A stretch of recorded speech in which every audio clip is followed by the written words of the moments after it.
सामान्य पावडर नाही, फक्त नायसिल.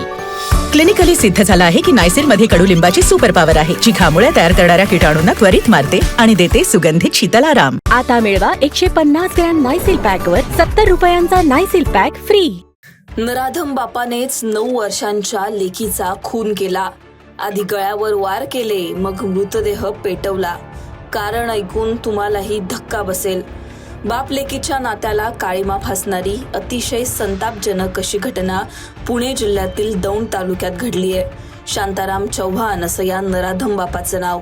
आपल्या 9 वर्षांच्या पोरीचा निर्दयीपणे त्यानं खून केला.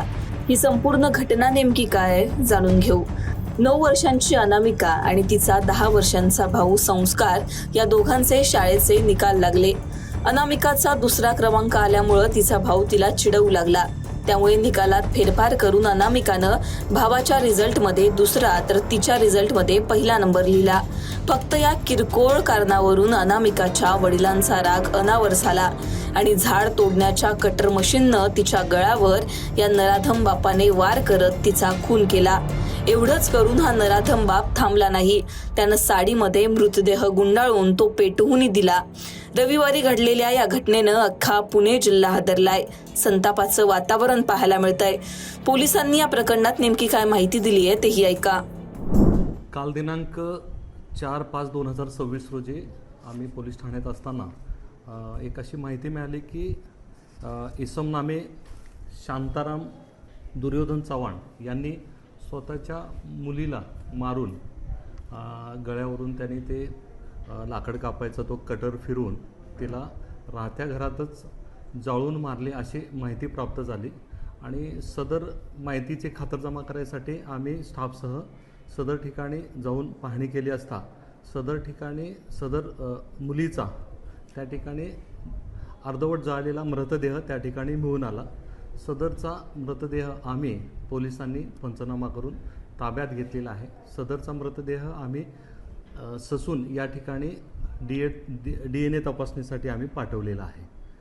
सदर प्रकरणी यातील जो वडील आहे शांताराम दुर्योधन चव्हाण 33 वर्षे आणि त्यांची जी आता त्यांच्यासोबत एक त्याची लेडीज चिंगू शिंदबाद भोसले या दोघांना आपण ह्या सदर प्रकरणी अटक केलेला आहे. शांतारामने सदर मुलीला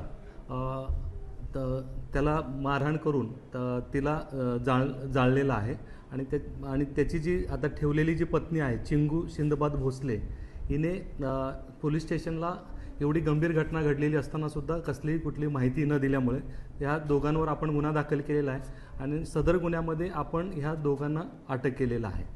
नेमकं कोणत्या कारणामुळे आरोपींनी हे कृत्य केलेलं? सदरची घटना अशी आहे की यातील जी मयत मुलगी आहे अनामिका शांताराम चव्हाण ही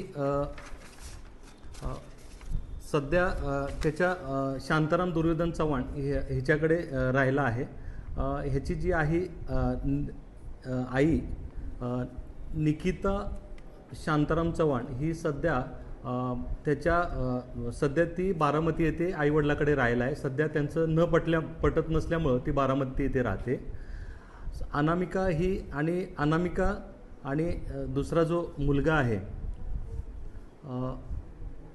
संस्कार हे अनामिका ही 3रीला आहे, संस्कार ही हा 4थीला आहे. त्यांचं काही दिवसापूर्वी रिझल्ट लागला होता आणि अनामिका ह्या 2 नंबर क्रमांकाने पास झाली होती. संस्कार 1 नंबरने पास झाला होता. परंतु अनामिकाला संस्कारने त्यांच्या घरात किरकोळ असं चिडवल्यावरून अनामिकाने त्याच्या मार्कशीटवर तो क्रमांक तिचा 2 नंबरचा 1 नंबर आणि संस्कारचा 1 नंबरचा 2 नंबर केला होता. त्याच्यात त्या मुलांचा किरकोळ वाद झाला होता आणि त्याच्यावरून त्याच्या वडिलांनी तो राग मनात धरून मुलीला दिनांक 3/5/2026 रोजी दुपारी सुमारे 3:15 वाजण्याच्या दरम्यान तिला कटर लाकूड कापायच्या कटर सारख्या ह्याच्याने त्याच्या गळ्यावर फिरवून तिला मारून नंतर तिला जाळून ठार मारलेले आहेत. त्याप्रमाणे दौंड पोलीस स्टेशन येथे गुन्हा क्रमांक 282/26 कलम 103(1) 238(35) या अन्वये गुन्हा दाखल करण्यात आलेला आहे. सदर गुन्ह्यातील आरोपिताला आज रोजी आम्ही कोर्टात पाठवून PC घेऊन नक्की कुठल्या कारणाने मारले आणि कोणी त्याला काय मदत केलेली आहे का आणि नक्की काय कारण आहे या शोधासाठी आम्ही त्याला पोलीस कस्टडी घेणार आहोत आणि पुढील तपास करीत आहोत. अनामिका ही शांतारामच्या पहिल्या पत्नीची मुलगी होती असं समजतंय. पोलिसांनी आरोपीला ताब्यात घेतलं असून नराधम बापासोबत घटनास्थळी असलेल्या चिंगू भोसले नावाच्या महिलेला सुद्धा अटक करण्यात आली आहे. या घटनेमुळे परिसरात संतापाचं वातावरण पाहायला मिळत आहे. या निर्दयी घटनेवर तुम्हाला काय वाटतं? तुमची मतं कमेंटमध्ये सांगा. लोकमतला सबस्क्राईब केलं नसेल तर सबस्क्राईब करायला विसरू नका.